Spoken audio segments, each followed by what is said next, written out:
I still remember that night as if it happened yesterday, the night my entire life split in two.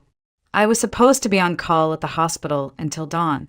As a cardiologist in Boston, my schedule had consumed most of my life for years. That evening, however, a colleague offered to cover for me, and I jumped at the chance. For once, I could surprise my husband, Thomas, with something simple and thoughtful. I stopped by a small wine shop near our apartment and picked up a bottle of Cabernet, his favorite. Then I grabbed a box of dark chocolates from the little patisserie down the block. My heels clicked softly on the pavement as I hurried home, excited like a young woman about to see her high school sweetheart. I slipped off my shoes in the elevator so he wouldn't hear me coming, rehearsing how I'd drape my arms around him and say, "I'm yours for the night, no surgeries, no pager, no interruptions." I unlocked our front door, quietly stepped inside, and smiled to myself when I noticed his car keys on the table. Then I froze. A laugh, soft, feminine, intimate, echoed from our bedroom. It was followed by his voice, lower, almost a growl. "You're incredible, Diana." My stomach clenched. I couldn't move, couldn't breathe. For a second, I thought I was imagining things, that it was the television, but then came the unmistakable sound of bed sheets rustling and a sharp sigh that didn't belong to me. I gripped the wine bag tighter, my hands trembling so badly the bottle clinked against the box of chocolates. I wanted to turn around and leave quietly, disappear into the hallway like I had never come home at all, but my body wouldn't obey. My feet felt cemented to the hardwood floor. There were shoes in the hallway that weren't mine. Bright red stilettos, scuffed from city streets, tossed carelessly near the closet. The scent of perfume hit me. Heavy, musky, aggressive, the kind I would never wear. My heart pounded against my ribs as I stared at the half-open bedroom door and the moving shadows behind it. "I thought your wife would be home," the woman murmured. "She's on call till morning, saving hearts somewhere," Thomas replied, his tone dripping with arrogance. I slammed the door behind me. The sound ricocheted through the apartment, ending their little fantasy. There was frantic movement, whispers, and then Thomas stumbled into the hallway, buttoning his shirt. He had the nerve to look startled, even guilty, but it lasted only a second before he put on that familiar mask of confidence. "This isn't what it looks like, Julia." My voice came out strange, metallic, like it belonged to someone else. "Really?" "Because it looks exactly like what I think it is." The woman emerged from our bedroom, tall, blonde, stunning in an icy sort of way, wearing my silk robe, the one Thomas had given me last year for my birthday. She gave me a small, deliberate smile. "Diana," she said casually, as if we were meeting over coffee. "Didn't expect to meet you like this. Life's full of surprises." "You're wearing my robe," I whispered. "Oh, I didn't know." Thomas offered it. "But if it bothers you." She slid her fingers to the belt, as if to take it off right there in the hallway. "Enough, Diana." Thomas snapped, finally sounding rattled. "Julia, let's talk about this. It's just a misunderstanding." "A misunderstanding? You were sleeping with her in our bed, Thomas." "Don't be vulgar. You're a doctor. You're supposed to be classy." Something inside me cracked. I hurled the wine and chocolate against the wall, the bottle shattering and staining the white paint red like a wound. Diana flinched. Thomas stepped back. "You're pathetic," he muttered, then raised his voice. "You think you can just walk out and take Ryan with you? He's staying with me." I glared at him. "Ryan was never your son, Thomas. Not in your heart." And that was it. I walked out, barefoot, tears streaking my cheeks, with a single thought pounding in my head. I need to get my boy and get out of this toxic house forever. I didn't sleep that night. I sat on the edge of my bed at my friend Vicky's apartment, my hands wrapped around a lukewarm cup of tea that had long gone bitter. Ryan was curled up on the couch, clutching his stuffed fox like it was the only safe thing in the world. I watched his small chest rise and fall and thought, this is it. We're done with Boston. We're done with Thomas. We're done with the life that treated us like guests in our own home. In the morning, I called a lawyer. The divorce would take time and Thomas would fight. It was in his nature to fight for the wrong things. But there was something he couldn't stop, my right to leave. "Where will you go?" Vicky asked softly as she poured me a second cup. "Anywhere that isn't here," I said, surprising even myself with the conviction in my voice. "I want quiet. I want space for Ryan to breathe. And I need to heal before I drown in this city." That afternoon, while Ryan napped, I opened my laptop and searched for houses. I didn't know what I was looking for exactly, but my heart pulled me toward Vermont, a state I had only visited once on a weekend trip years ago, but it had stayed in my memory like a painting. Mountains brushed with green, winding rivers, towns that felt like they'd been frozen in time. One listing caught my eye, an old farmhouse on the edge of a small town in the Green Mountains. 2 stories, wraparound porch, apple trees in the yard. The price was suspiciously low, but something about it made my fingers hesitate over the trackpad. This could be it, our new start. When I called, a warm but slightly shaky voice answered.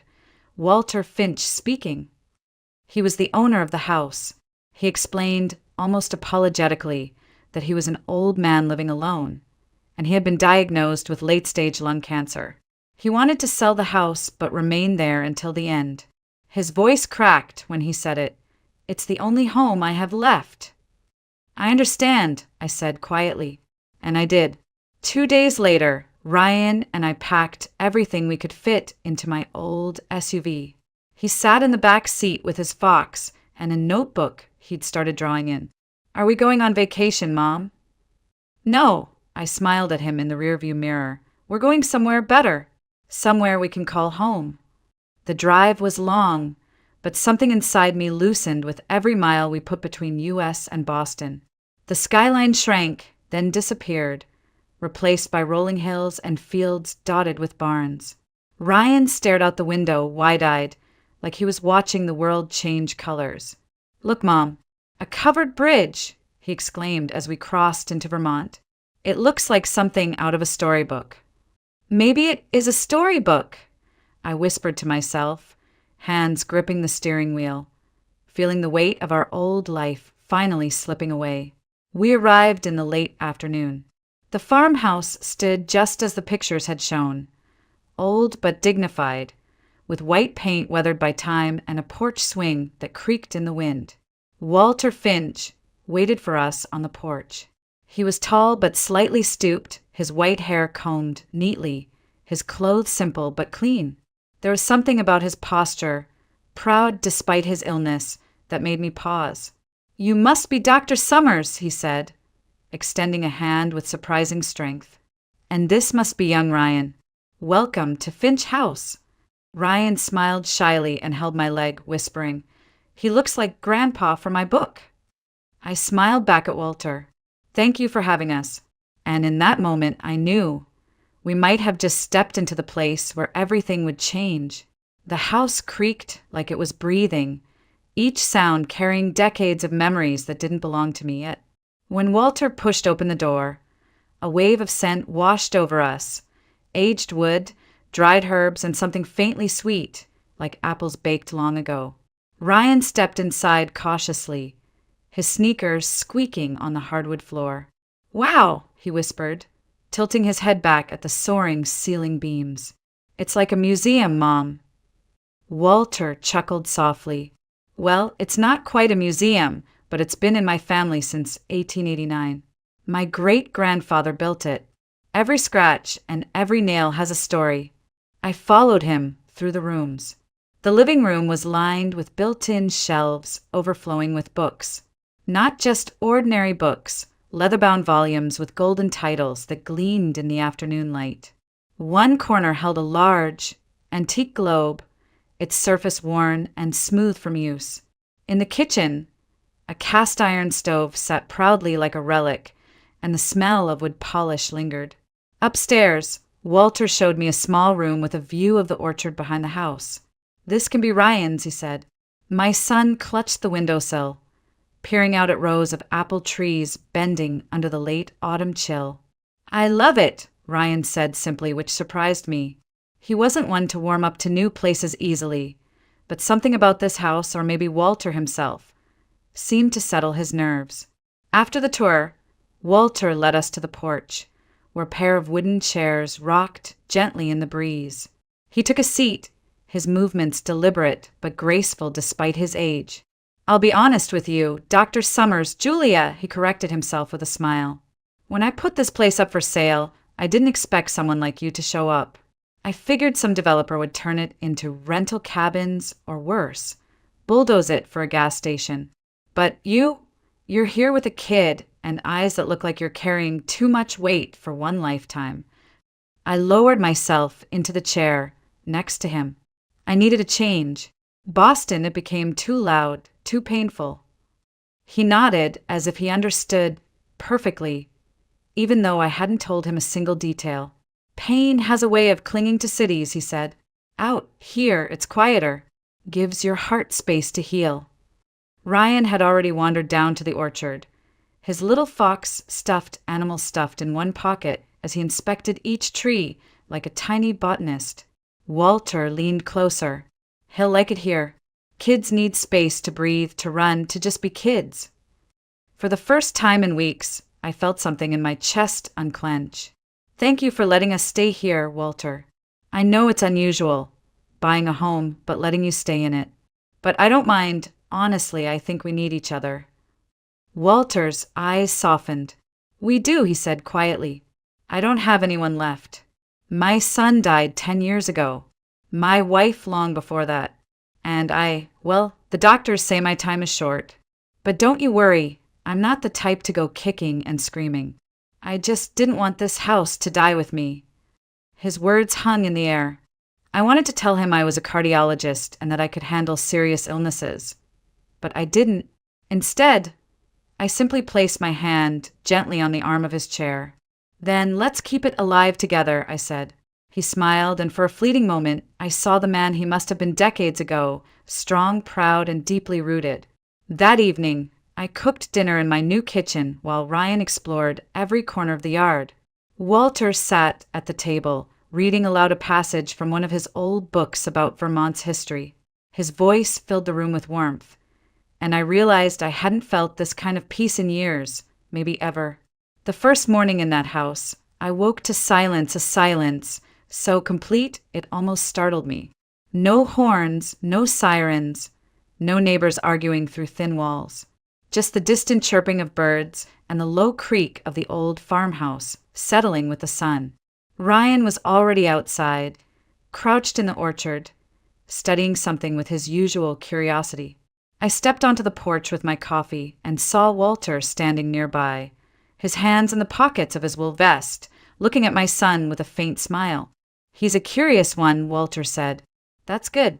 Curiosity keeps the soul young." Ryan noticed us and waved, holding up an apple so red it looked painted. "Mom, can I eat it?" Walter chuckled.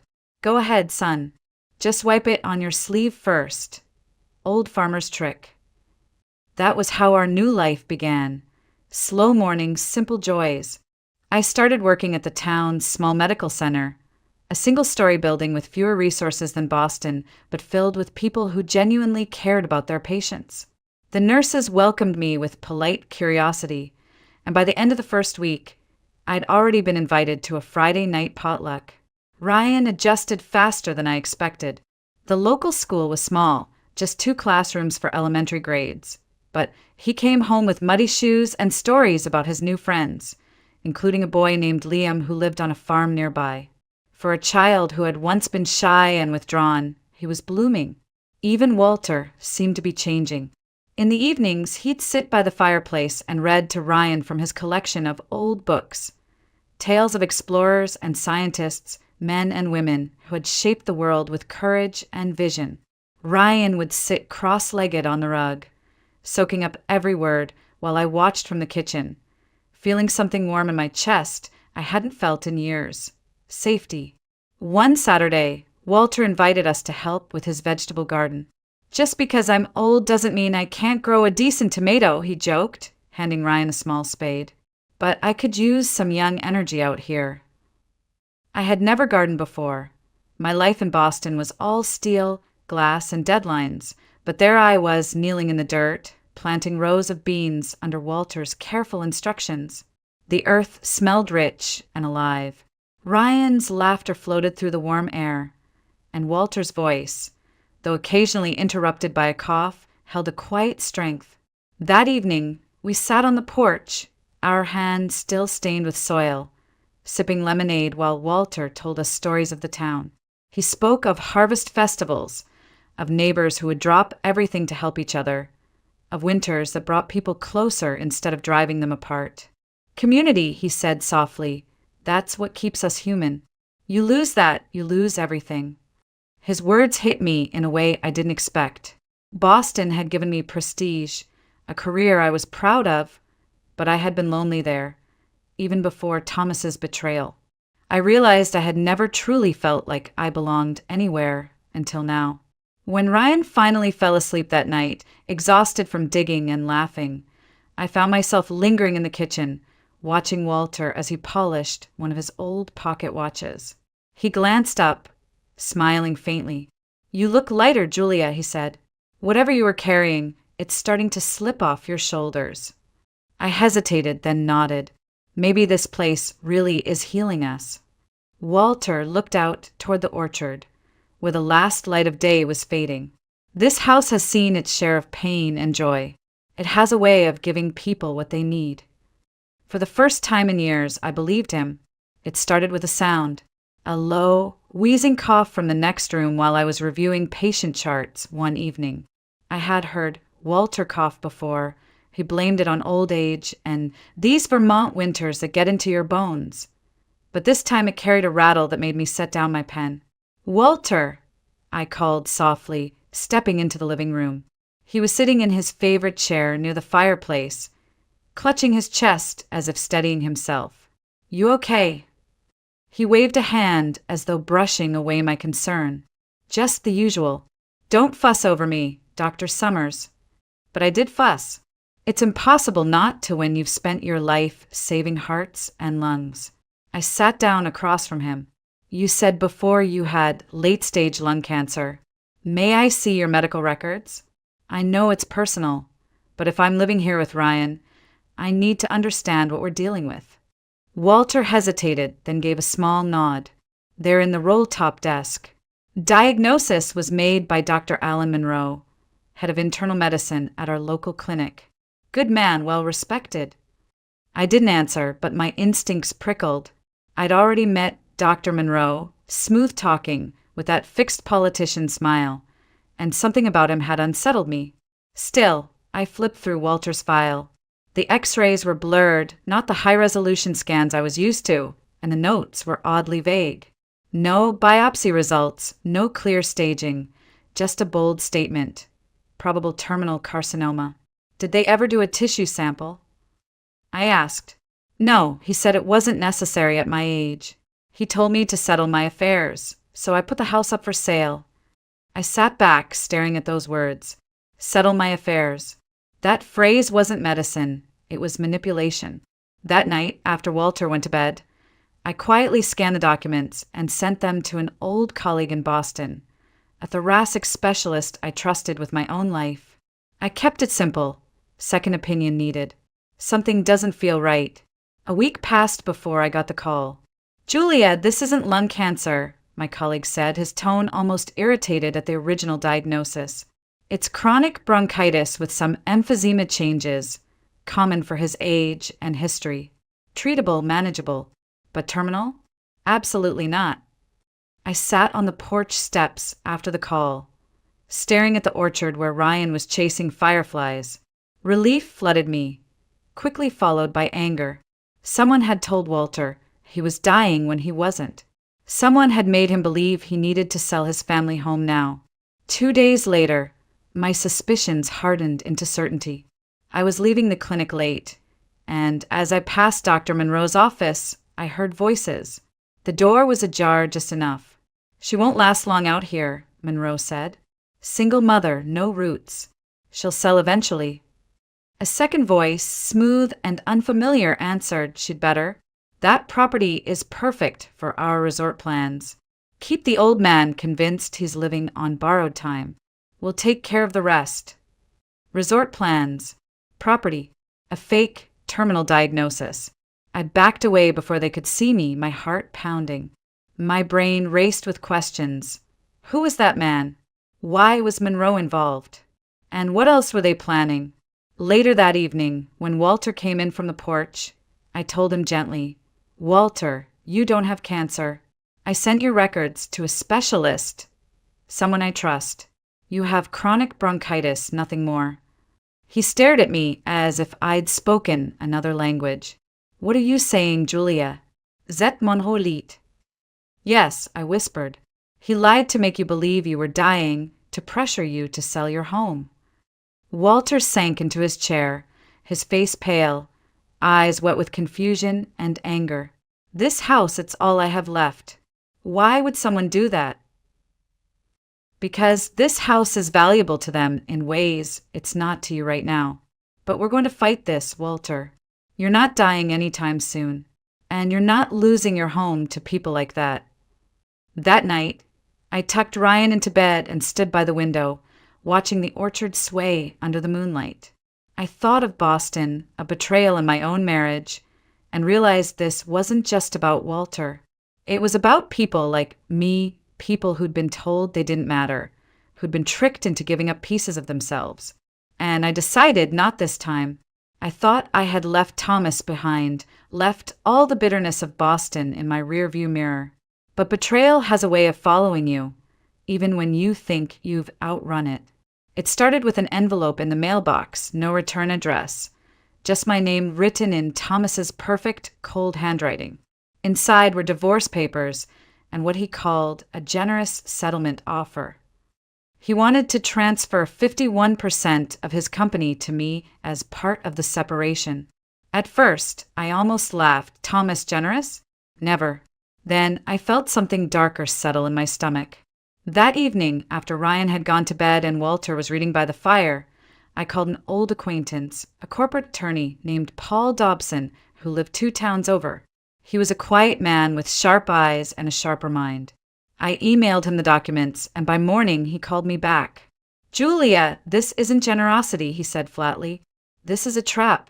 His company is collapsing. Mountains of debt, lawsuits, unpaid taxes.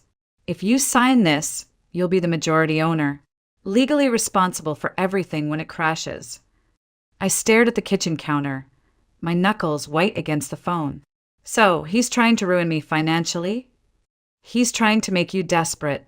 You'd have to sell anything of value to cover the fallout." There was a pause, "including your new property." My chest tightened. He knows about the house.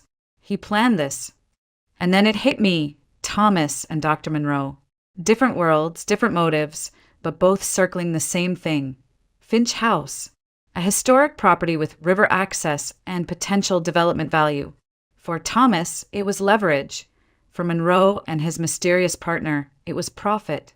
And I was the easy target, an outsider still legally married, distracted by my son and my new life. I called Thomas.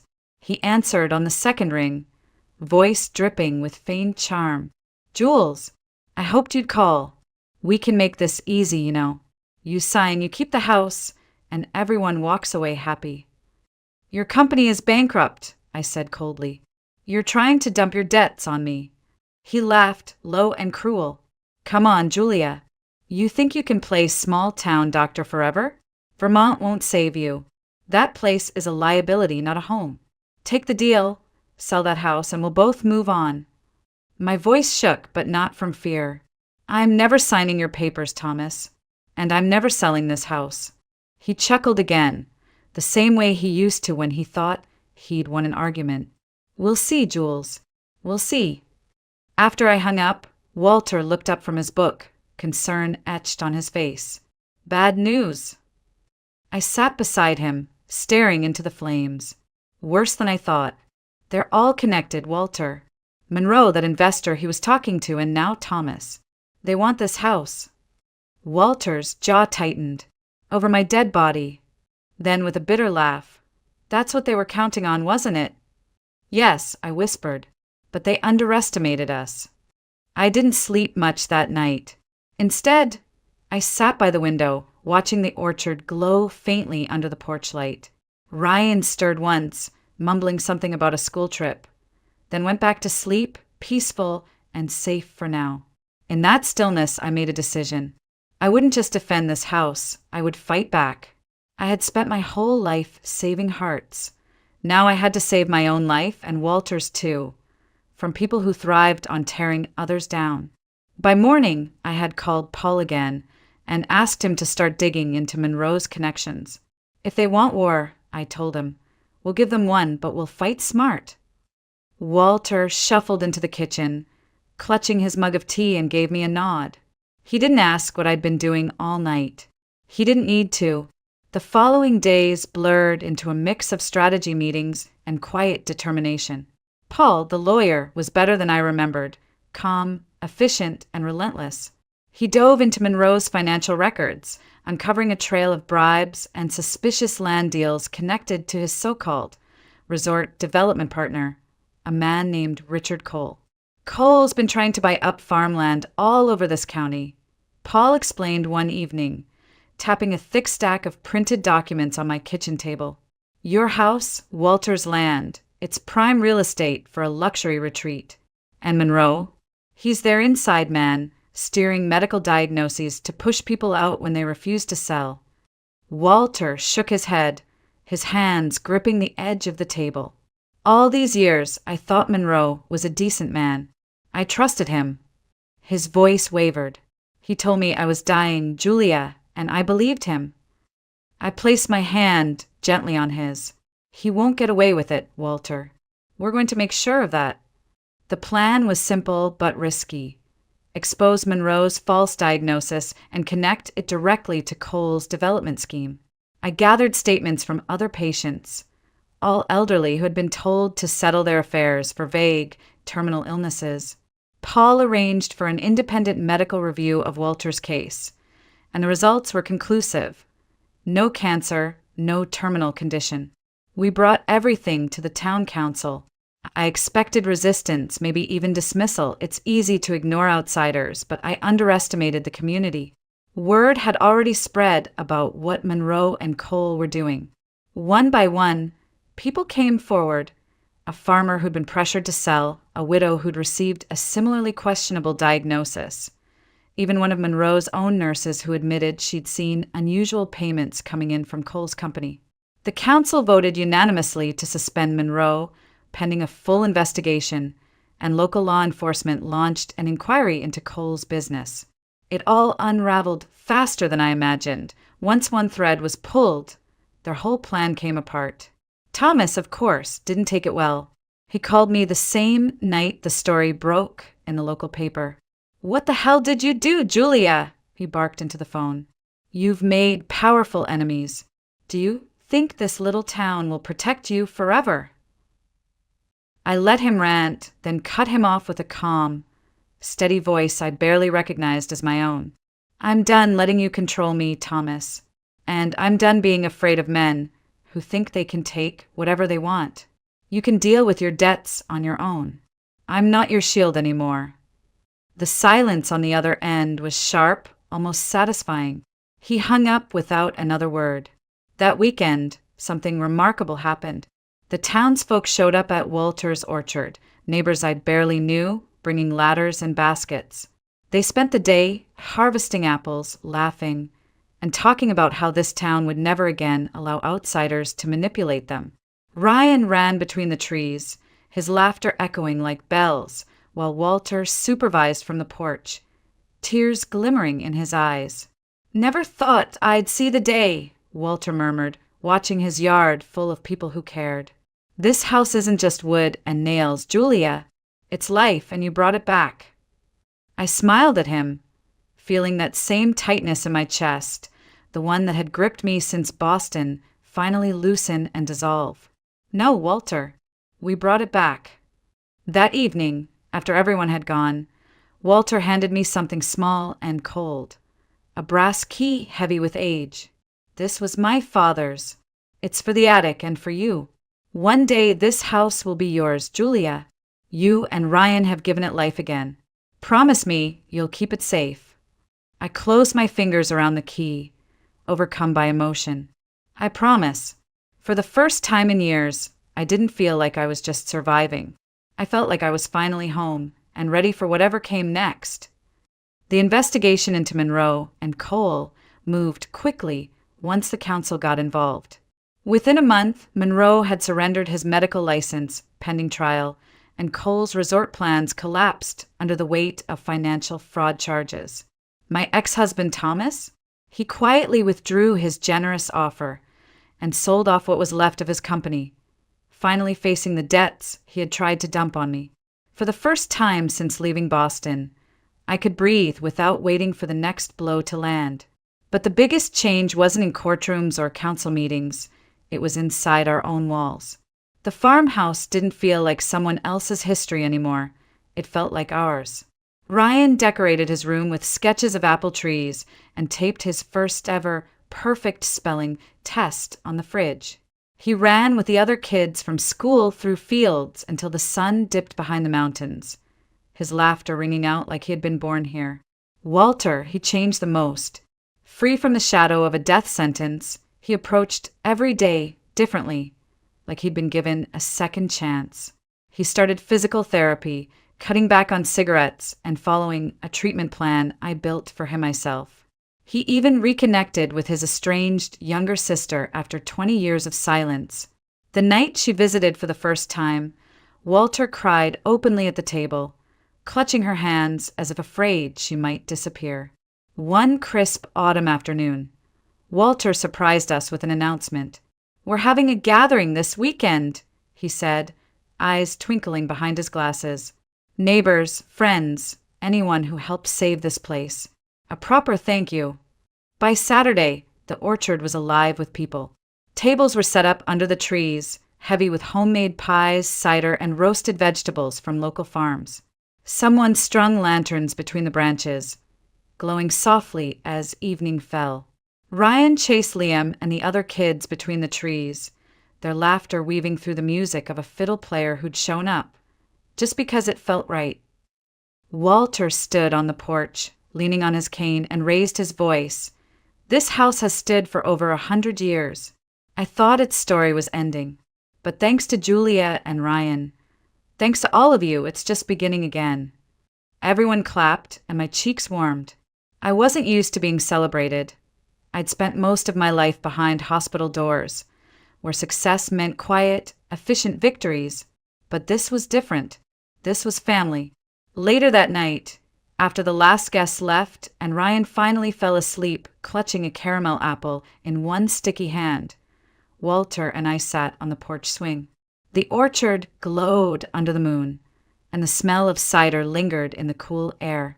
"You saved me, Julia," Walter said softly. "Not just my life, my hope." I shook my head. "We saved each other, Walter. You gave me and Ryan something I didn't think we'd ever find again, a home." He smiled and looked out toward the trees. "Promise me you'll keep this place alive. Fill it with people, with laughter. Make sure it never goes quiet again." "I promise," I whispered. For the first time in years, I felt whole.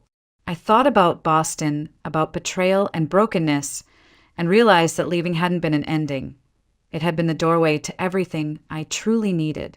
That night, sitting on the porch with the smell of apples and with smoke in the air, I finally understood something I'd told my patients 1,000 times but never lived myself.